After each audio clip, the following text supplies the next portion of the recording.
नमस्कार प्यारे बच्चों। तो आज के क्लास में चर्चा करूंगा मंगलम के ऊपर। ठीक है, मंगलम चैप्टर में जो भी आपका सब्जेक्टिव है, टोटल सब्जेक्टिव पर जो कि कवर करूंगा, है ना। और जो भी आपका पूछा गया एग्जाम हॉल में वो सभी पर कवर करूंगा और आपको मैं बताऊंगा भी कि किस प्रकार से जो कि क्वेश्चन पूछा जाता है। सारा चीज़ का जो कि अनुभव इस क्लास से आपको मिलेगा। और ये क्लास जो आपका रहेगा बस वन शॉट रहेगा। क्लियर है? तो ध्यान में रखना है। तो समझिए, देखिए यहाँ पे पहला क्वेश्चन क्या दिया गया, कहता मंगलम पाठ का 5 वाक्यों में वर्णन करें। समझिएगा, मंगलम पाठ का 5 वाक्यों में वर्णन करें। 2022 में पूछा गया और सेकेंड टर्म में पूछा गया था। ठीक है, 5 वाक्य बोला ना, कोई दिक्कत नहीं। मंगलम पाठ में 5 मंत्र है, बोल दिए भाई 5 मंत्र है। आपका बहुत ऑब्जेक्टिव भी क्लियर होगा यहाँ से, समझिएगा। ठीक है, तो मंगलम पाठ में 5 मंत्र है। मंत्र को ही श्लोक कहते हैं, ध्यान में रखना ये बात, तो है ना। सभी मंत्र जो कि उपनिषद से लिया गया है, ये भी बहुत अच्छी बात है। सभी मंत्र किससे लिया गया? उपनिषद से लिया गया। प्रथम श्लोक में सत्य धर्म की प्राप्ति का वर्णन है। प्रथम जो श्लोक है उनमें से आपको क्या बताया भाई, सत्य धर्म की प्राप्ति कैसे होगा, है ना। हिरण्यमेन पाते हैं सत्य से भी हितम मुखम, यही सब है ना। फिर द्वितीय श्लोक में आत्मा का महत्व का वर्णन किया गया। द्वितीय श्लोक में बताया गया आत्मा के बारे में बताया गया, है ना। तो मंगलम श्लोक अवश्य ही पढ़िएगा। और तृतीय श्लोक में सत्य को उत्तम खजाना कहा गया है। तृतीय श्लोक पढ़ के बताया गया सत्य को, सत्य बोला है भाई उत्तम खजाना है। और चतुर्थ श्लोक में आत्मा और जीवों के बीच में क्या संबंध होता है उसका चर्चा किया गया है। और पंचम श्लोक में, है ना, परम पिता परमेश्वर के विषय में कहा गया। देखिए किसी भी टाइप का, देखिए ये क्वेश्चन अगर अच्छी प्रकार से लर्न कर लेते हैं तो ऑब्जेक्टिव इसी से आपसे पूछेगा, ये ध्यान में रखिएगा। इसलिए अच्छी प्रकार से इसको जो कि लर्न कर लीजिए, ऑब्जेक्टिव भी आपका यहाँ से क्लियर हो जाएगा। बहुत सारा ऑब्जेक्टिव आपका क्लियर हो जाएगा। ठीक है, चलिए अगला प्रश्न देख लेता हूँ क्या कहता है। देखिए कहता है कि मंगलम पाठ के आधार पर सत्य की महत्ता पर प्रकाश डालें, अथवा मंगलम पाठ के आधार पर सत्य का स्वरूप बताइए। सत्य का स्वरूप बताना। देखिए 2024, देखिए 19 में पूछा, फिर जो है ना आपका 24 में पूछ दिया। क्वेश्चन है वही 19 में ऐसे पूछा था और 24 में देखिए इस कैटेगरी से पूछ दिया। तो आपको बिल्कुल घबराना नहीं, आपको बस समझना का अच्छा ये जो पूछा गया क्वेश्चन ये ना ये कौन सा चैप्टर का ये पता चलना चाहिए। और उसके बाद आप बोल दीजिएगा ऑटोमेटिक। तो यहाँ देखिए सत्य की महत्ता का वर्णन करते हुए महर्षि वेदव्यास कहते हैं। देखिए मेरे भाई महर्षि वेदव्यास ने सत्य के बारे में जो कि बखान किया यहाँ पे, है ना। जैसा कि हमने पहले बताया प्रथम श्लोक में सत्य के बारे, सत्य की, है ना, यहाँ पे लिखा गया ना, पहला 5 मंत्र है जिनमें से कि सभी मंत्र उपनिषद से ले। प्रथम श्लोक सत्य धर्म की प्राप्ति, तो यही तो क्वेश्चन है, सत्य वाला बताना है यहाँ पे। तो वेदव्यास कहते हैं कि सत्य की ही जीत होती है। हाँ ये बात सही है, सत्य की ही जीत होती है। असत्य की, असत्य मतलब झूठ, असत्य की जीत नहीं। लेकिन अभी कलयुग है भाई, असत्य की जीत हो जाती है। लेकिन हाँ जीत की बात किया जाए तो लास्ट टर्म में अगर आते आते सत्य की ही जीत होती है, ध्यान में रखना।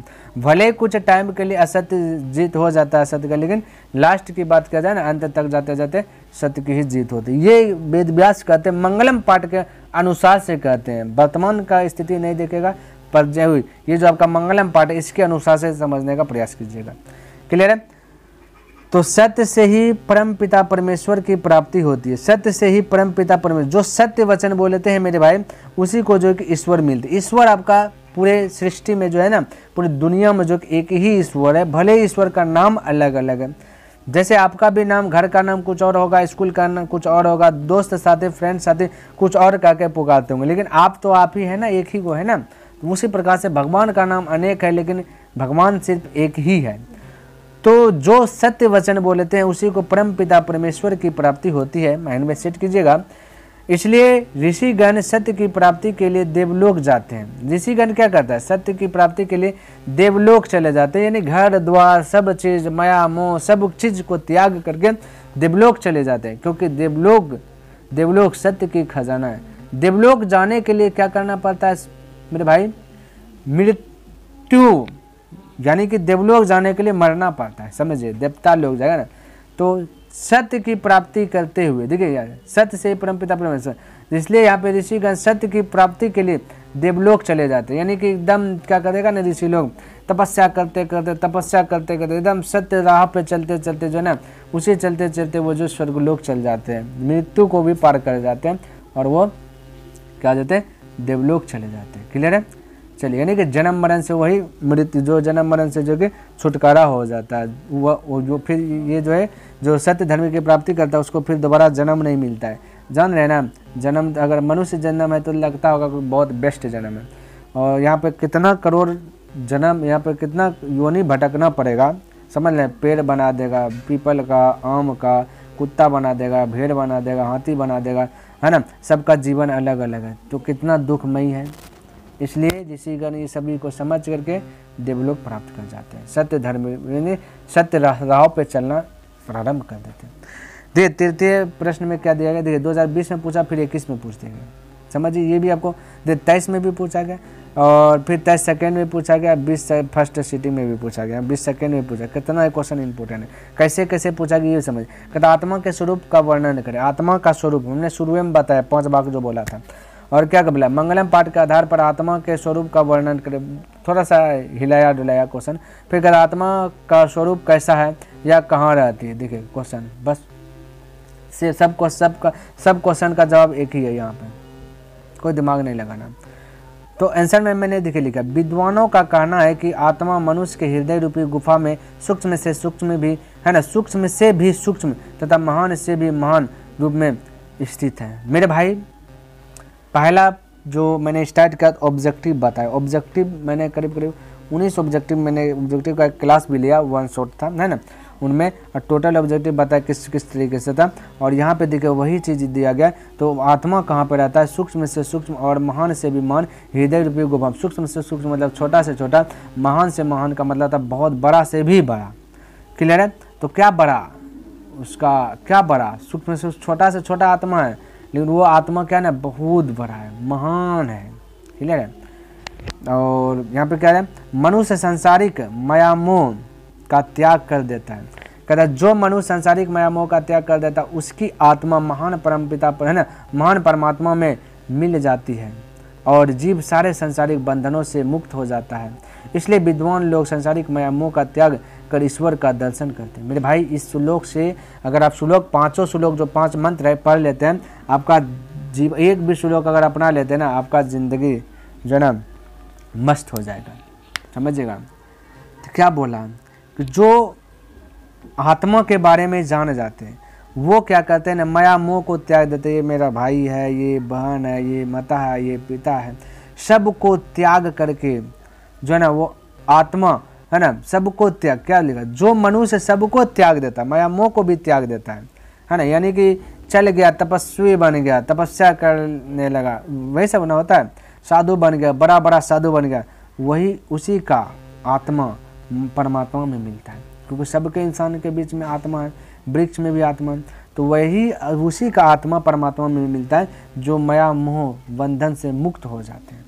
क्लियर। पूरे जीव सारे संसारिक बंधनों से मुक्त हो जाता है, पूरे मुक्त है, ना आगे उसका कोई ना पीछे कोई नहीं है उसका, वह सिर्फ स्वयं ईश्वर है उसका। तो उसी का आत्मा परमात्मा मिल जाते हैं। क्लियर है। चलिए ये भी हो गया होगा, फटाफट देख लेते हैं। और 4 नंबर प्रश्न कहता विद्वान मृत्यु को कैसे पराजित करते, ये देखो क्वेश्चन। या ऐसे पूछा, महान लोग संसार रूपी सागर को कैसे पार करते हैं। देखिए 22 में पूछा, 19 में पूछा, इस तरीके से आंसर लिखा। महर्षि वेदव्यास ज्ञानी और अज्ञानी लोगों में अंतर स्पष्ट करते हुए कहते हैं कि ज्ञानी लोग प्रकाश स्वरूप है और अज्ञानी लोग अंधकार स्वरूप है।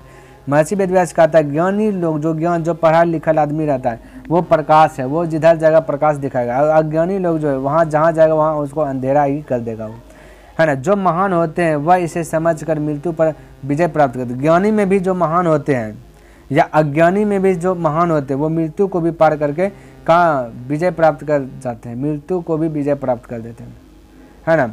तो है ना, क्योंकि संसार रूपी सागर को पार करने का इससे बढ़कर अन्य कोई रास्ता नहीं है। मृत्यु को पार कर गया यानी कि वो देवलोक पहुँच गया। ठीक है। जो महान होते वो समझिएगा। आगे क्वेश्चन 5 नंबर कहता विद्वान परमात्मा के पास क्या छोड़कर जाते हैं, या नदियाँ समुद्र में कैसे मिलती है, या नदी और विद्वान में क्या समानता है। क्वेश्चन वही है, आंसर वही है, क्वेश्चन थोड़ा सा अलग अलग कैटेगरी से पूछा गया। क्लियर। देखिए आंसर में मैंने क्या लिखा, जिस प्रकार बहती हुई नदियाँ समुद्र में मिलने के बाद अपना नाम रूप त्याग कर समुद्र बन जाती, उसी प्रकार विद्वान परमपिता परमेश्वर के दिव्य प्रकाश में मिलते ही अपने नाम रूप से मुक्त हो जाते हैं। तात्पर्य कि अहंकार का भाव त्याग देने से अपने लक्ष्य से मिलना आसान हो जाता है। यानी मेरे भाई, जिस प्रकार से बहती हुई नदियाँ अपना, जैसे अभी बह रहा है नदियाँ, तो उसका नाम क्या है? नदी है। जैसे समुद्र में मिलता है तो नदी का आकार रहता है छोटा, समुद्र में मिलता है तो आकार हो जाता है बड़ा, और रूप है ना। और अब नदी नहीं कहेंगे, समुद्र कहते हैं। क्या कहते हैं? समुद्र कहते हैं। उसी प्रकार से कहता है, जिस प्रकार से नदी समुद्र में मिलता है तो वो नदी नहीं रहता, समुद्र बन जाता है। उसी प्रकार से कहता है कि विद्वान परमपिता परमेश्वर के दिव्य प्रकाश में मिलते ही अपने नाम रूप जो है क्या था? मुक्त हो जाते हैं, नाम रूप से मुक्त हो जाते हैं। जो विद्वान व्यक्ति होता है ना, उसका आत्मा जो कि परमात्मा मिल जाता है। तब वो विद्वान व्यक्ति क्या हो जाएगा? वो क्या हो जाएगा भाई? परमात्मा, यानी कि परमेश्वर, ईश्वर में मिल गया तो वो विद्वान व्यक्ति भी ईश्वर के समान हो गया। क्लियर है? किसी को दिक्कत नहीं होना चाहिए। चलिए अगला 6 नंबर भी देख लेता हूँ। कहता है विद्वान मृत्यु को कैसे पराजित करता है? तो महान पुरुष अपने को अज्ञानी और ज्ञानी को महान पुरुष अपने को अज्ञानी और दूसरे को ज्ञानी समझकर मृत्यु को पराजित कर देते हैं, क्योंकि वे जानते हैं कि इस संसार रूपी सागर को पार करने का कोई दूसरा मार्ग नहीं। यानी कि कहता है विद्वान लोग मृत्यु को कैसे पराजित करते हैं? मृत्यु को कैसे पराजित कर देते हैं? मृत्यु पर विजय कैसे प्राप्त करते हैं विद्वान लोग? तो महान पुरुष अपने को अज्ञानी, अपने को जो महान होता है वो नहीं कहता कि हम ज्ञानी हैं, वो नहीं कहेगा कि मैं ज्ञानी हूँ, मैं ये कर सकता हूँ, मैं वो कर सकता हूँ, कुछ नहीं कहेगा मेरे भाई। वो बस दूसरे को ही ज्ञानी समझेगा, दूसरे कहेगा भाई तुम हमसे भी ज़्यादा ज्ञानी हो। ठीक है, वो है विद्वान। हकीकत में सबको जानता है कि वो विद्वान व्यक्ति, लेकिन वो कभी अपने आप को नहीं कहेगा कि मैं विद्वान हूँ, वो दूसरे को कहेगा ज्ञानी।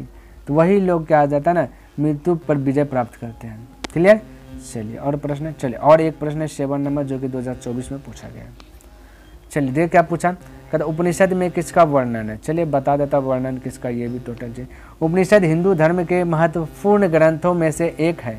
उपनिषद जो है कि हिंदू धर्म में आता है, हिंदू धर्म के महत्वपूर्ण ग्रंथों में से भी एक है। इसे श्रुति मतलब सुना हुआ है, इसे श्रुति ग्रंथ में शामिल किया गया है, यानी सुना हुआ है ग्रंथ ये बोला है, उसमें शामिल किया हुआ है ना। फिर कहता है वांग्मय, ठीक है, वांग्मय मतलब वचन संबंधित, वचन उचन जो देता है के अभिन्न भाग है, यानी कि ढेरी भाग है, वचन देने वाला ढेरी भाग है इनमें। ये संस्कृत में लिखे गए हैं, उपनिषद संस्कृत में लिखे गए हैं, ध्यान में रखना। इसकी संख्या लगभग 108 है, उपनिषद की संख्या 108 है, किंतु है ना मुख्य उपनिषद 13 है। मुख्य रूप से उपनिषद मोटा जो है वो 13 है। हर एक उपनिषद किसी न किसी वेद से जुड़ा हुआ, जितना उपनिषद है कोई ना कोई वेद से, यजुर्वेद, सामवेद, अथर्ववेद है ना, किसी न किसी वेद से जुड़ा है। इनमें कहता है कि परमेश्वर, परमात्मा, ब्रह्मा और आत्मा के स्वभाव और संबंध का बहुत ही दार्शनिक और ज्ञान पूर्वक वर्णन दिया गया है। इसमें आत्मा और परमात्मा, ब्रह्मा ये सब के बारे में बताया गया उपनिषद में। ऐसा कहा जाता है कि उपनिषद ही सभी भारतीय दर्शनों की जड़ है, यानी ऐसा कहा जाता है कि उपनिषद इस सभी भारतीय लोगों का क्या है, भारतीय दर्शकों की एक जड़ है, मूल जड़। क्लियर है? तो मेरे भाई इतना प्रश्न, अगर जो 7 नंबर ही प्रश्न मैंने लेकर के आया जो कि मोस्ट इंपॉर्टेंट है, और यही टाइम में थोड़ा सा खाली लैंग्वेज बदलेगा और पूछ देगा। क्लियर है? तो उम्मीद करता हूँ कि जो भी प्रश्न मैंने बताया सभी प्रश्न आपको समझ में आया होगा, पसंद भी आया होगा। अगर पसंद आए तो मेरे भाई इस वीडियो को लाइक कर दीजिए, सब्सक्राइब नहीं किए तो इस चैनल को सब्सक्राइब कर दे, और हो सके तो अपने मित्रों के साथ भी शेयर कर दे।